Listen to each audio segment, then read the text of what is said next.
PBHMI dukung pemakzulan Wapres, Gibran Center murka, jangan rusak organisasi. Terima kasih dari ruang simposium ini. Tadi saya ingin menyampaikan lagi terkait dengan pertanyaan adinda saya. Kebetulan tadi dia merupakan mantan koordinator pusat BEM Nusantara, Saudara Supardi. Dia juga merupakan kader HMI. Saya jawab pertanyaan adinda tadi. Kami dari PTKP HMI, lebih khususnya PTKP PBHMI, kami mendukung Bapak Trisutrisno dalam hal ini menggulingkan Saudara Gibran. Kami akan konsolidasi seluruh Indonesia. Terima kasih. Justru itu menurut saya ternyata DPR tidak menganggap itu serius. Itu makanya tidak direspon. Saya juga melihat itu memang nggak ada penting-pentingnya, nggak ada urgensinya. Ya, jadi memang DPR, MPR itu rumah rakyat ya, tempat rakyat mengadu. Tentu banyak sekali ya pengajuan, usulan, surat segala macam yang harus direspon. Itu baru dari rakyat, baru dari komunitas-komunitas masyarakat. Belum lagi ya lembaga-lembaga negara, pemerintah ya, judikatif. Tentu masih banyak hal-hal yang lebih penting dan mendesak yang harus dibahas oleh DPR. Apalagi sekarang ini ya, sebentar lagi bulan depan biasa kita ada sidang tahunan. Banyak sekali agenda-agenda kenegaraan di situ. Tentunya parlemen DPR harusnya memang lebih memprioritaskan itu. Banyak rapat-rapat dengan kementerian, lembaga untuk membahas ya program-program pemerintah. Merumuskan APBN, apalagi ini tahun ini adalah APBN pertama yang secara murni pemerintahan Prabowo Gibran. Tentunya mereka lebih fokus ke situ daripada membahas usulan yang menurut kami tadi saya sampaikan tidak penting dan tidak ada urgensinya. Sekarang yang kita tahu kan bagaimanapun surat ini akan tetap dibacakan ya. Nanti soal apa sikap DPR ya kita lihat nanti ketika mereka sudah membacakan surat ini kan. Nah, tapi sekarang ini perkembangannya kita lihat ada dua nih pendekatan yang dilakukan oleh DPR. Satu yang menginginkan segera surat itu dibacakan, setidaknya itu diwakili oleh Golkar ya kan. Dan yang kedua yang merespon surat ini dengan tidak mau membacakannya sesegera mungkin gitu. Itu yang kita lihat nih sekarang di DPR. Pertanyaannya adalah mengapa Golkar mendesak supaya dibacakan segera, sementara partai-partai yang lain seolah-olah menunggu waktu ya kapan itu akan dibacakan gitu. Saya kira di situ sekarang kelihatan permainan politiknya gitu ya. Ayahanda dan pihak-pihak yang mencoba untuk memakzulkan Mas Gibran ini kan cenderung dipaksakan Bang semuanya. Sampai hari ini tidak ada bukti nyata, bukti yang konkret terkait dengan asumsi-asumsi atau fitnah-fitnah mereka itu Bang. Gibranku ini tidak hanya terbatas atau semata-mata mendukung sosok Mas Gibrannya saja. Tapi kita mendukung spiritnya Bang. Kalau dikatakan tidak pantas duduk karena kamu seperti ini, emang udah terbukti? Kan belum ada buktinya sama sekali Bang. Kalau dikatakan hari ini kinerja Mas Wapres kurang, Mas Wapres kan kalau kita lihat undang-undang adalah bahasanya jelas kok, pembantu utama presiden. Artinya apa? Namanya pembantu utama presiden, kewenangannya terbatas Bang. Ada sisi anak muda yang sangat kekinian lah Bang, yang ngerasa bahwa idealisme itu harus tetap dipertahankan apapun kondisinya. Terjadi Presiden Prabowo Subianto berhalangan tetap diganti oleh yang namanya Gibran Rakebumi. Apa jadinya bangsa ini? Hancur. Jadi nggak usah ditunggu lama-lama mestinya, karena lama terlambat akan nggak ada gunanya lagi. Oleh sebab itu makanya kita ingatkan kembali, dan saya senang rakyat Indonesia apapun profesinya terus menekan atau mendesak DPR untuk mengambil langkah-langkah sesuai dengan fungsinya. Kalau masalah apakah sudah memenuhi syarat untuk sesuai dengan Undang-Undang Dasar pasal 7A, sudah sangat memenuhi syarat. Kalau di 7A itu ada 6 hal yang tidak boleh dilakukan dan bisa dimajulkan, sudah memenuhi paling tidak 3 tadi. Kalau 6 itu yang disebut secara nyata ya, yang 1 dia sudah melakukan hal-hal yang sangat memalukan atau dalam bahasa hukumnya itu disebut hal-hal tercela. Kedua, dia melakukan korupsi meskipun belum dibukti secara tapi kalau kita lihat, kita dengar bahwa segala hal yang disampaikan rasanya nggak terbantahkan, itu sudah terbukti. Dan selanjutnya yang ketiga, bahwa tidak lagi memenuhi syarat sebagai wakil presiden. Itu disebut nyata di dalam pasal 7A Undang-Undang Dasar 45. Jadi kalau dari aspek itu saya kira sudah terpenuhi. Tinggal sebetulnya DPR mengambil langkah-langkah mengusut apa betul sesuai itu. Dan kalau sudah, saya kira nggak usah tunggu lama-lama lah. Kasihan bangsa ini. Apa jadinya bangsa ini? Nanti jadi bahan ketawaan di orang negara lain kita ini. Dipimpin oleh tamatan SMP yang nggak jelas juga ilmunya, yang mengaku bahwa dia nggak pernah baca-baca, Pak, nggak ada budaya baca di tempat di rumah kami, kata beliau kan ya. Ada. Mungkin budayanya hanya budaya main game. Ketika PPBH ini kami mendukung Bapak Trisno dalam hal ini menggulingkan saudara Gibran. Kami akan konsolidasi hidup pemuda, hidup perempuan yang melawan. Manifesto pemuda, kami pemuda Indonesia menyadari bahwa masa depan bangsa ini ada di tangan kami. Kami menyaksikan berbagai tantangan yang menghantam, dari ketidakadilan sosial, kerusakan lingkungan, hingga stagnasi ekonomi. Namun kami juga melihat potensi besar dalam diri kami untuk menjadi bagian perubahan. Kami pemuda Indonesia dalam kendaraan penuh akan tanggung jawab sejarah dan konstitusional menyatakan tekad. Jadi ya, selama itu belum ada institusi yang mengatakan terbukti, ya selalu kita bilang dugaan. Memang dugaan. Dia diduga punya akun Fufu-Fafa, diduga terima suap, diduga ini, itu, dan lain sebagainya. Nah, tapi ini ibarat kita kasih laporan kepada polisi atau jaksa dalam kasus korupsi. Begitu kita kasih laporan, dia yang bertindak sebagai penyelidik dan penyidik sekaligus sesungguhnya. Nanti kalau sudah diselidiki oleh DPR dan DPR kemudian firm mengatakan bahwa oh ya, satu saja terbukti bisa disampaikan ke MK, kan begitu, setelah diterima di dalam paripurna DPR sebagai hak menyatakan pendapat, maka itulah proses yang berlangsung, proses kalau dalam ini penyelidikan, dan penuntutan, kan begitu ya. Jadi nanti disampaikan ke MK, nanti MK menilai. Cuma kita nggak tahu Pak Maru, apakah nanti ada semacam quote-unquote jaksa independen atau apa, DPR nanti diwakili oleh siapa, apakah boleh diwakili orang profesional gitu untuk membuktikan, lalu presiden juga begitu. Tapi intinya adalah forumnya ada di DPR, forumnya ada di MK, posisi DPR itu sebagai penuntut, sebagai jaksanya. Oke. Nah, lalu yang terdakwanya presiden, hakimnya MK. Karena itu untuk menuju proses agar valid penuntutan ini, dalam tanda kutip ya, penuntutan ini, ya itulah tugas DPR untuk melakukan penyelidikan dari berdasarkan aspirasi. Katanya sulit Mas Agung, kenapa? Banyak ranjau politiknya? Ya, pertama ekosistem politiknya tidak mendukung Mbak Audrey ya. Pertama kita tahu hari ini Kim Plus sangat hegemonik di parlemen. Yang kedua tadi respon teman-teman PDIP ya, sangat landai gitu. Jadi pucuk dicinta ulang pun tak tiba-tiba seperti itu. Jadi nggak ketemu nih.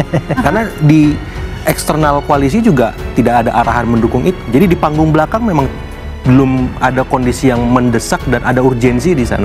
Belum lagi di publik juga tidak ada merasa keterikatan dan keharusan. Kemudian merasa ini penting karena ada yang lebih penting dari ini, yaitu misalkan problem ekonomi. Sehingga saya melihat ekosistem ini tidak mendukung, jadi jelimeter itu di panggung depan karena panggung belakangnya sudah kondusif. Nah, ini belum lagi kita bahas soal misalkan arahan misalkan Presiden Prabowo ini kan ingin merangkul semua. Ya, dari luar, dari dalam, semacam itu. Jadi ini belum ketemu, dan sepanjang sejarah yang saya baca, seringkali tuntutan impeachment, pemakzulan ini harus berkelindan dengan peristiwa lain. Apakah ekonomi misalkan, Pak Harto, Pak Soekarno misalkan, apakah yuridis, Pak Gus Dur misalkan. Nah, saya kira yang paling mungkin yuridis, tapi kan harus ada pembuktian yang memang secara normatif itu membuat masyarakat tadi bisa terlibat, sehingga pucuk dicinta ulang pun tiba gitu, sehingga PDIP-nya bergerak, publik juga. Tapi ini nggak ada kondisi itu, prakondisinya nggak memungkinkan ke arah sana, sehingga cipta kondisi yang diinginkan untuk pemakzulan itu sangat minim gitu, sehingga butuh waktu. Ya tidak sekarang, karena terlalu dini, karena pemerintahan baru bergulir, baru berjalan. Tapi misalkan nih, jadi berarti artinya siapa yang harus membuktikan ini? DPR aja tadi katanya diam, tidak terlalu bagaimana? Ya karena tadi sudah terkondisikan, terkonsolidasikan. Jadi memang mandek, memang dibiarkan mandek. Dan ini diambangkan kalau bahasa saya, bukan ditunda, bukan dihentikan, diambangkan. Kalau ada momen yang pas, 2028 misalkan, menjelang pemilihan seperti itu, bisa aja dibangkitkan lagi dari mati surinya, berubah pikiran. Jadi kan nggak dinamis. Tapi kalau sekarang terlalu dini. Kalau sekarang masih solid. Oke, nah berarti ini ada suatu pengkondisian, emang benar begitu, Bang? Enggak, tidak seperti itu. Tapi mestinya beliau ini di sini nih, mesti karena sedikit netral ya. Jadi gini, kenapa sekarang belum dibahas ya? Karena tadi itu belum ada alasan konstitusional bukti yang bisa membuat ini dibahas itu. Nah, sekarang bisa saja ini sekarang, nanti pada suatu saat bisa dibahas. Kalau sekarang ini silakan Bung Rapli, Bung Nurdin, katanya Resurio, boleh nggak kita menyampaikan surat ke fraksi Golkar minta diterima untuk menjelaskan akun Fufu Fafa? Boleh. Ya? Boleh. Bisa. Semua fraksi yang hanya Golkar. Enggak, Golkar dulu, karena saya baru ketemu Golkar. Ya, kawan-kawan semua ya, nanti kita ajukan surat, Roy Suryo diterima untuk menjelaskan akun Fufu Fafa itu punya siapa. Boleh kalau ada surat, minta bertemu fraksi apa pun. Jangan suratnya kemudian dilihat doang. Nggak dipanggil juga kita. Saya kira agak keliru kalau bukti itu harus diserahkan misalnya para purnawirawan, karena konstitusi dan undang-undang mengatakan itu tugas panitia angket yang dibentuk oleh DPR. Dan dia bisa menampung dan mencari. Bapak ahli tata negara saya buka ya, tapi di dalam pasal 7B itu jelas Pak, DPR itu pengusul ya, MK itu penilai, MPR itu penentu. Ya, jadi barangkali keliru. Nah, untuk mengusulkan ini tidak bisa dengan dugaan, Pak. Tidak itu bisa. Sudah betul. Makanya dibentuk angket.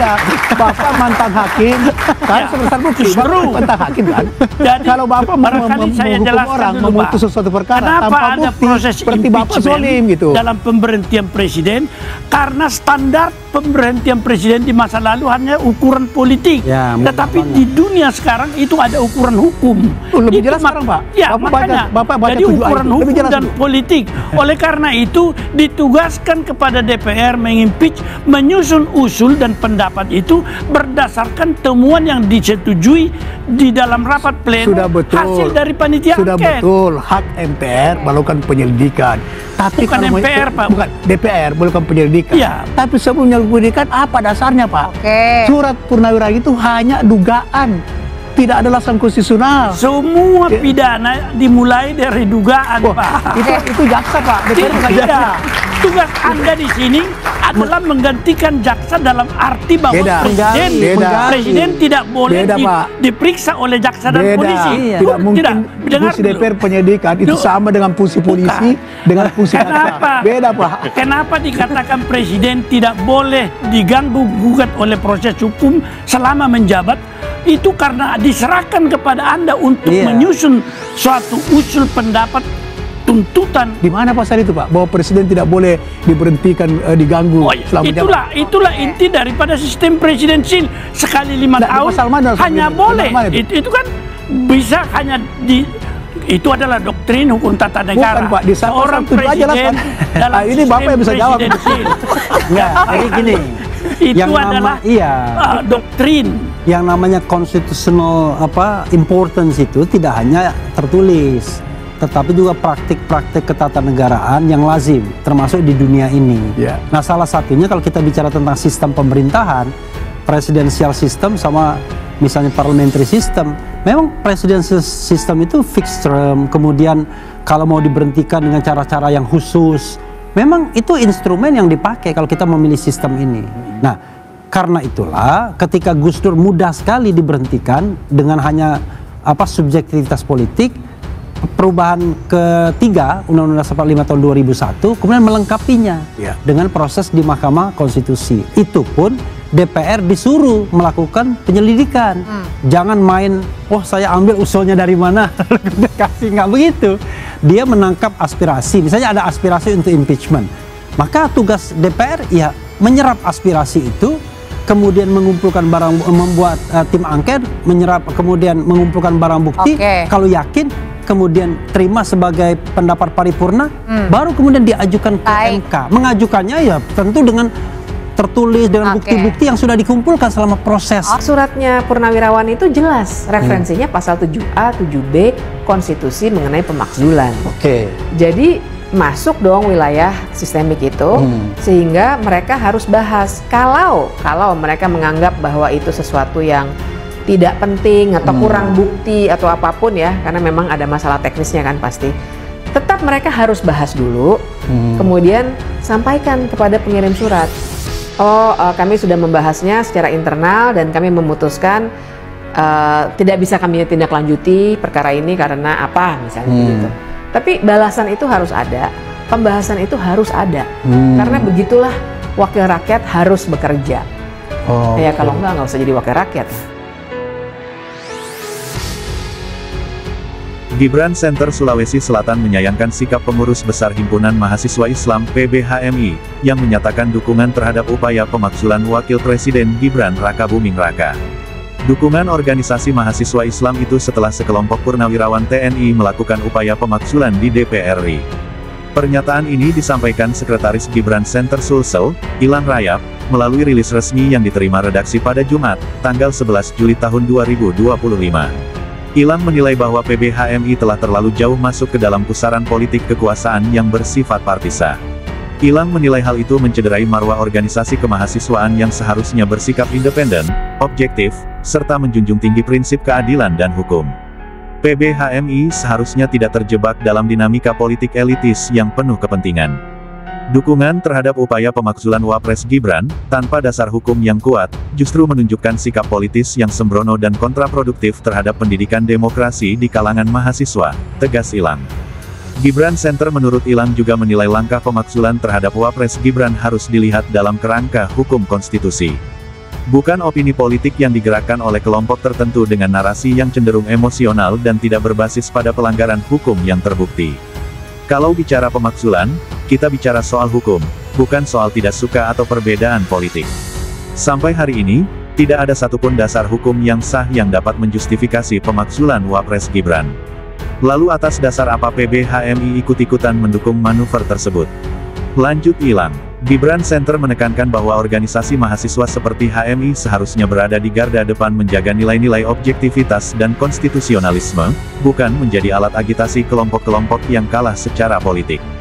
Ilang juga menyinggung bahwa sikap PBHMI ini menunjukkan degradasi arah gerakan mahasiswa yang hari ini terjebak dalam manuver elit dan kehilangan posisi strategis sebagai kekuatan moral bangsa. Kami menghargai perbedaan pendapat, tapi organisasi seperti HMI harus tampil elegan, berbicara berdasarkan fakta hukum dan data, bukan ikut-ikutan dalam arus politik kekuasaan yang sedang cari panggung, pungkasnya. Gibran Center Sulsel menyerukan kepada seluruh elemen pemuda dan mahasiswa agar tetap menjaga integritas gerakan, serta tidak mudah diseret dalam pusaran konflik politik yang tidak berdasar hukum. Senada itu, Ketua Gibran Center Sulsel Taufik Hidayat juga merespons keras pernyataan dari PBHMI soal usulan pemakzulan Wapres Gibran. Ini tentu menciderai konstitusi di mana kita ketahui pemakzulan dilakukan apabila ada kesalahan besar dilakukan Wapres. Pertanyaannya apa yang dilakukan? Apakah ada kasus yang melibatkannya? Tanya Taufik saat dihubungi. Seharusnya lanjut dia, PBHMI bisa mengambil sikap objektif untuk menilai pemerintahan Prabowo Gibran. HMI lembaga mahasiswa yang besar, perjalanan mereka di dunia politik, pemerintahan sudah tuntas. Pernyataan yang muncul soal usulan pemakzulan tentu bagi kita menciderai lembaga hijau